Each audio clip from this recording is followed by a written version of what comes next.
Good morning, everybody. It's car show day.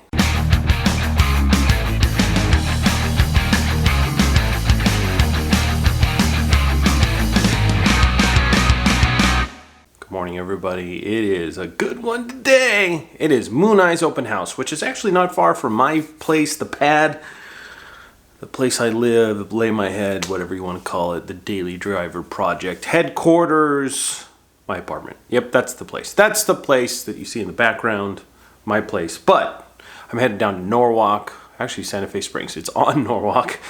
Yeah, I'm still a little punchy, I guess, this morning. I'm headed down to Santa Fe Springs to Mooneyes open house at their Mooneyes headquarters here in the United States, because they have places all over the place, including a very large one in Japan, which has a pretty cool show that I have friends that go to. I've never been to. Bucket list for sure. But we're going to go down, check out some traditional hot rods, some cool cars, some customs, some craziness at Mooneyes. Let's go check out some cars.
back from, oh, it's a long day. Back from Mooneye. So it's not just Mooneye. So today Mooneyes was a blast. I hung out with Miss Mooneyes, Dee Dee Cupcakes, who was great. My friend Mitzi, who actually puts on the Mooneyes pinup contest at their Christmas party, which Dee Dee won last year. So it was good seeing them and hanging out with my friend Roxy and Christine Martini, also pinups, and seeing all my friends and Eddie and Wade and Dave and Bob and blah, blah, blah, and Mike and Tim and just everybody that was there at the Mooneye show. So we were there today. And then today is my friend Chris Garcia, the Betty Hunter, which if you saw my gallery video, he has stuff in the gallery with me at the Murphy Auto Museum and was there. And today is his, actually I don't know if it's today, but it's his 40th birthday. The man is 40. And it was great hanging out at his house tonight. So this is a little later. It's actually 10 o'clock. I left Mooneyes around 4-ish, 3:30, something like that. So it's a little later that I'm home than, say, the end of the show, because I went to a birthday party. But still a great time. We all hung out and drove out there, and yeah, I'm tired. But wow, what a great day at Mooneyes. Always, their open house is always a good time. And not far from the pad, a whole 10 minutes. So a good day had by me and hopefully everybody else. Thanks for hanging out. Thanks for checking out the video, and we will see you at the next show. And oh, by the way, yes, I am red because I got a lot of sun. Just throwing that in there. It's been a long day. And yes, I'm red. I got a lot of sun. We'll see you at the next show.